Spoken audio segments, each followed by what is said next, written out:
Astro Kapoor YouTube channel में आपका स्वागत है। तो मैं आज आपसे धनु राशि के बारे में बात करने जा रहा हूँ, जो 9वीं राशि है। और धनु राशि को इंग्लिश में सैजिटेरियस कहते हैं। तो धनु राशि का जो स्वामी होता है वो देवगुरु बृहस्पति होते हैं। और देवगुरु बृहस्पति हमारे जीवन के या हमारी जन्म कुंडली के 5 भावों को प्रभावित करते हैं, जिसमें कि एक भाव को आधा प्रभावित करते हैं। बृहस्पति जीवन में धन, संतान, विद्या, ज्ञान और खुशहाली, लोकप्रियता हमें प्रदान करते हैं, क्योंकि बृहस्पति का संबंध इसी के साथ होता है।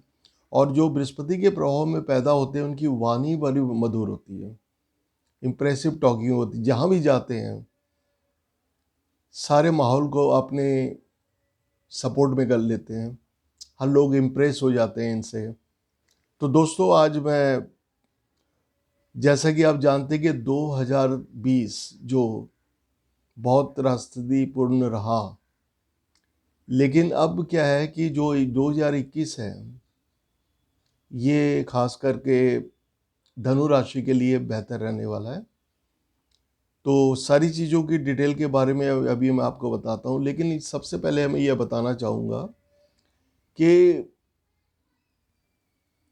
जन्म कुंडली का विश्लेषण बहुत ज़रूरी होता है, क्योंकि उस समय देखना पड़ता है कि जो ग्रह हैं आपके 6वें, 8वें, 12वें घर में तो नहीं बैठे हैं, नीच के तो नहीं है, कहीं अस्त तो नहीं है, कहीं बकरी तो नहीं है। और साथ ही साथ हमें महादशाएं, अंतरदशाएं, प्रतंत्र दशाएं, सूक्ष्म प्रतंत्र दशाओं के बारे में भी ज्ञान होना चाहिए, तभी हम एक एक्यूरेट प्रेडिक्शन कर पाएंगे। तो अभी क्या है कि मैं आपके सामने धनु राशि के बारे में कुछ बताना चाहता हूँ, लेकिन एक चीज़ की मैं आपको गारंटी देता हूँ कि धनु राशि के लिए ये साल 85% बेहतर रहने वाला है। बृहस्पति आप, तो दोस्तों की मैं अग्रिम आपको 2021 की शुभकामनाएं देता हूँ। ये साल आपके लिए मंगलमय हो, आपकी मनोकामनाएं पूरी हो, लक्ष्मी जी का वास हो आपके घर पे, सुख, समृद्धि और स्वस्थ। कहते हैं ना कि हेल्थ इज वेल्थ। अगर स्वास्थ्य अच्छा है तो हम धन का उपयोग कर सकते हैं, उसको एंजॉय कर सकते हैं। अगर हमारी सेहत ठीक नहीं है तो हम कुछ भी एंजॉय नहीं कर सकते। तो दोस्तों, अब मैं आपको बताने जा रहा हूं कि जब 2021 होगा तो आपकी राशि, धनु राशि के हिसाब से कौन सा ग्रह किस जगह पर बैठा होगा। पहली बात है कि आपकी राशि के अंदर सूर्य और बुध विराजमान रहेंगे, यानी कि आपके फर्स्ट हाउस में, जो कि आपकी बॉडी, पर्सनैलिटी, नेचर का हाउस है। और आपके षष्ठम स्थान, यानी कि दुश्मन, एनिमी, डेब्ट, लिटिगेशन, कर्जा, ये सब के घर में राहु बैठा होगा। और आपके 12वें स्थान पे शुक्र और केतु बैठे होंगे। और आपके दूसरे स्थान पे बृहस्पति और शनि नीच भंग राजयोग बना के बैठे हुए हैं, जो कि 6 अप्रैल तक बना रहेगा। एक तो आपके ऊपर शनि के 7.5 का तीसरा ढैया भी है, और बृहस्पति भी नीच हो चुके हैं, गुरुदेव। तो ये 6 अप्रैल को मार्गी हो जाएंगे और कुंभ राशि में प्रवेश करेंगे। तो दोस्तों, अब मैं आपको बताने जा रहा हूँ कि 2020 में आपका कैरियर कैसे रहने वाला है, या आपको क्या क्या कैरियर के पॉइंट ऑफ व्यू से या आपके जॉब पॉइंट ऑफ व्यू से, आपके बिजनेस पॉइंट ऑफ व्यू से कैसे रहने वाला है। देखिए जी कि व्यवसाय के हिसाब से पूरे वर्ष अच्छा चलता रहेगा। धन का आगमन होता रहेगा, धन वृद्धि होती रहेगी। जॉब पॉइंट ऑफ व्यू से ये साल श्रेष्ठ रहने वाला है, जिसमें पदोन्नति यानी के प्रमोशन के योग बनेंगे। और 6 अप्रैल से व्यवसाय में जैसा बिजनेस आपका चलेगा वो 50% और ज़्यादा वृद्धि हो जाएगी उसके अंदर। तो जो भी कार्य करें दिल लगा के करें,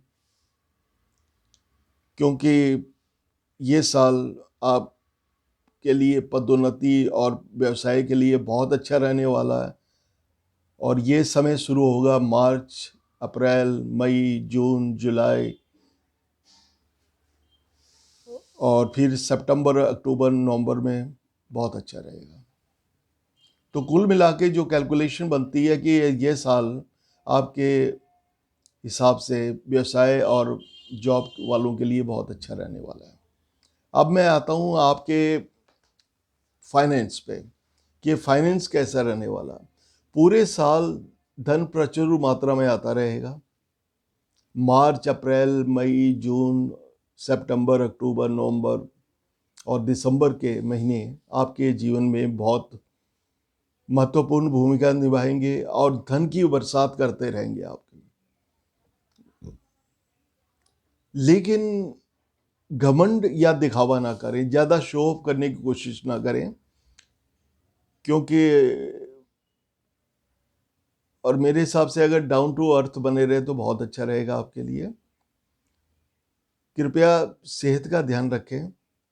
इस वर्ष इन महीनों में आपको बड़े और बड़े ऑर्डर मिलने की संभावना है, भले वो देश से हो भले वो विदेश से हो। और हो सकता है कि आपके जो अगर एक्सपोर्ट का काम करते हैं तो एक्सपोर्ट के कामों में बहुत ज़्यादा कामयाबी मिलने के चांसेस हैं और बड़े से बड़े आपको वो बन सकते, ऑर्डर मिल सकते हैं।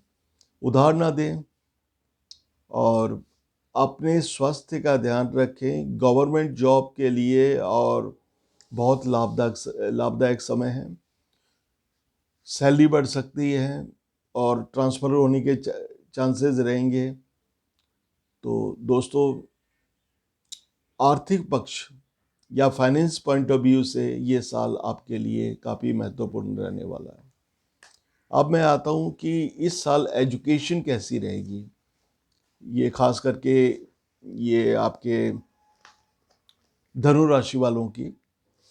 देखिए जी कि एजुकेशन के हिसाब से 2020 के छात्रों के लिए बहुत ज़्यादा डिसअपॉइंटमेंट रही, लेकिन 2021 शिक्षा के पॉइंट ऑफ व्यू से यह साल बहुत अच्छा रहने वाला है। अगर आप सिविल परीक्षाओं या कॉम्पिटिटिव एग्ज़ाम्स की तैयारी कर रहे हैं या कोई टेक्निकल कामों में एजुकेशन के लिए आप कंपटीशन एग्ज़ाम्स के लिए तैयारी कर रहे हैं, जैसे एसएससी हो गई, यूपीएससी हो गई, आईपीएस हो गया, नीट हो गया, जेईटी हो गई, बीएड हो गया या फिर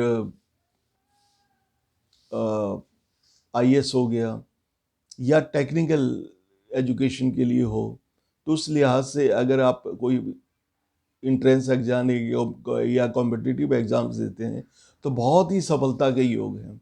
तो दोस्तों, ये कॉन्फिडेंट होकर एग्ज़ाम दें और ये साल आपके लिए 100% सफलता दिलाएगा आपको। और हायर एजुकेशन के लिए ये भी हो सकता है कि इस साल आपको बाहर जाने के योग बने और हायर एजुकेशन में भी अगर आप देश में ही अगर पढ़ रहे हैं तो उसमें बहुत ज़्यादा कामयाबी आपको मिलने के चांसेस हैं। और विदेश यात्रा के भी योग हैं फॉर एजुकेशन के लिए। तो कुल मिला के देखा जाए तो ये साल शिक्षा के हिसाब से आपको 80% पूरा साथ देगा। अब मैं हेल्थ पॉइंट ऑफ व्यू से आता हूँ। स्वास्थ्य के पॉइंट ऑफ व्यू से ये साल अच्छा रहने वाला है। छोटी मोटी बीमारियाँ जैसे कि सर्दी जुकाम हो सकता है। फरवरी से अप्रैल और जुलाई से अगस्त के बीच आपको अपनी सेहत का ध्यान रखना पड़ेगा। और जैसे गैस, जलन या एसिडिटी, इंडाइजेशन की समस्या हो सकती है। कोई बड़ी समस्या का योग नहीं है। तो दोस्तों, स्वास्थ्य के प्रति निश्चित रहें। स्वास्थ्य बहुत अच्छा रहने वाला है। लेकिन जो महीने मैंने बताए हैं, उन महीने में थोड़ी आप अपनी हेल्थ का ध्यान रखें। अब मैं आपके लव और फैमिली मैटर पे आता हूँ। देखिए कि 2021 का वर्ष प्रेम संबंधों के लिए और मैरिड लाइफ के लिए, वैवाहिक जीवन के लिए बहुत अच्छा रहने वाला है। प्रेमी भी प्रेमिका के विवाह के योग बनेंगे। जो अकेले हैं उनकी सगाई हो सकती है, या उनको प्रेमिका मिल सकती है। अगर कोई प्रेमिका है तो उसको प्रेमी मिल सकता है। और दाम्पत्य जीवन में काफ़ी ज़्यादा मधुरता बनी रहेगी। संतान सुख के भी योग हैं, और 6 अप्रैल के बाद विवाह के योग बनेंगे। तो दोस्तों, मैं आपको ये बताना चाहता हूँ कि इस साल लव और फैमिली लाइफ के हिसाब से बहुत ज़्यादा समय अच्छा रहने वाला है। और जो अविवाहित हैं, चिंतित ना हो, इस साल पूर्ण विवाह के योग हैं। अब मैं आपको आता हूं कि इस साल के अंदर कौन सी राशियां आपकी मित्र राशियां रहेगी और कौन सी दुश्मनी राशियां। किन राशियों का सहयोग लेना है, या कौन सी राशियां आपको सपोर्ट करेगी, या कौन सी राशियां आपको नुकसान पहुंचा सकती है, और किन से दूर रहना है, ये जानना बहुत ज़रूरी है। तो मित्र राशि जो है आपकी, वो है मेष, मिथुन और सिंह। और दुश्मन राशि जो आपकी है, जिससे बच के रहना है, वो कर्क, मीन और वृश्चिक। तो इन राशियों से आपको बच के रहना है। और उपाय क्या करना है, क्योंकि इस समय बृहस्पति नीच के हुए हैं, तो बृहस्पति को पॉजिटिव करना भी बहुत जरूरी है। और बृहस्पति क्या संबंध होता है विष्णु जी के साथ। अगर हो सके तो आप ओम नमः भगवते वासुदेवाय का 108 चंदन का तिलक करके निकलें। और दोस्तों, तीसरी मैंने आपको साढ़े साथी के बारे में बताया था, जो तीसरी चल रही है आपके ऊपर। उसके लिए शनि के लिए शनि की पूजा करें, शनि चालीसा का पाठ करें, या फिर शनि का उपाय करते रहें। और अगर आप किसी सॉल्यूशन चाहते हैं, कोई उपाय चाहते हैं, कोई समाधान चाहते हैं, तो आप मुझसे संपर्क कर सकते हैं। क्योंकि आप देखिए कि मेरे वीडियो के नीचे जो डिस्क्रिप्शन बॉक्स है, उसमें मेरा व्हाट्सअप नंबर, मेरी ईमेल, मेरी वेबसाइट, मेरा इंस्टाग्राम सब कुछ उपलब्ध है। तो आप उसमें से मेरी डिटेल लेके आप मुझसे संपर्क कर सकते हैं। क्योंकि मैं पर्सनल कंसल्टेशन भी प्रोवाइड करता हूँ और ऑनलाइन कंसल्टेशन भी प्रोवाइड करता हूँ। तो ये आप पे डिपेंड करता है, क्योंकि consultation is available for all the problems of different sphere of our lifes. तो ज़िंदगी के कई क्षेत्र होते हैं, और हर क्षेत्र में कोई ना कोई समस्या होती है। भले वो हेल्थ पॉइंट ऑफ व्यू से हो, भले वो फाइनेंस पॉइंट ऑफ व्यू से हो, भले वो भाई बहनों के साथ संबंध हो, या फिर ससुराल पक्ष के साथ प्रॉब्लम हो, या बीवी के साथ प्रॉब्लम हो, प्रेमिका के साथ कोई समस्या हो, बिजनेस पार्टनरशिप के साथ कोई समस्या हो, या समझ लीजिए प्रॉपर्टी के साथ हो, या फिर हैप्पीनेस में कोई प्रॉब्लम, मदर की हेल्थ की प्रॉब्लम हो, या फिर मकान या वाहन सुख में प्रॉब्लम आ रही हो, एजुकेशन की तरफ से हो, बच्चों की तरफ से हो, भाग्य की तरफ से हो, प्रोफेशन, कैरियर, बिजनेस के तरफ से हो, या लाभ में बरकत ना होती हो, या जो भी आप कमाते हैं पैसा खर्च हो जाता हो।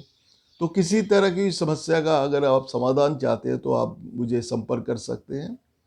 और दोस्तों, अंत में एक बात कहना चाहूँगा कि अगर आपको मेरा ये वीडियो पसंद आया है तो प्लीज़ इसको आप सब्सक्राइब कर लीजिए, लाइक कर दीजिए, शेयर कर दीजिए अपने दोस्तों के बीच। और जब आप सब्सक्राइब करेंगे तो उसके साथ एक बेल आ जाएगी, रिंगिंग बेल। प्लीज़ उसको पुश कर दीजिएगा, क्योंकि उससे क्या होगा कि जो भी मेरे वीडियो मैं अपलोड करूँगा, ऑटोमेटिकली उसकी अलर्ट आपके पास आ जाएगी, और वो वीडियो निरंतर आपके पास पहुँचते रहेंगे, और आप उसका बेनिफिट उठा सकते हैं। तो दोस्तों, ये रहा धनु राशि का जो 2021 की वार्षिक फल है। तो दोस्तों, अगर आप इसको फॉलो करेंगे तो बहुत ज़्यादा महत्वपूर्ण भूमिका आप निभा सकते हैं। और आज मंगल 24 दिसंबर है। आज 11:45 मंगल मेष राशि में जा रहे हैं और ये धनु के पंचम हाउस में जा रहा है 60 दिनों के लिए। कहने का मतलब है 22 फरवरी 2021 के लिए। तो ये भी आपके जीवन में काफ़ी चमत्कार करेगा। बहुत बेहतर आपको रिजल्ट्स मिलने वाले हैं 60 दिनों के बीच। तो दोस्तों, ये रहा धनु राशि का वार्षिक फल। और कोई कंसल्टेशन हो तो प्लीज़ कांटेक्ट कीजिए। Thank you very much. नमस्ते।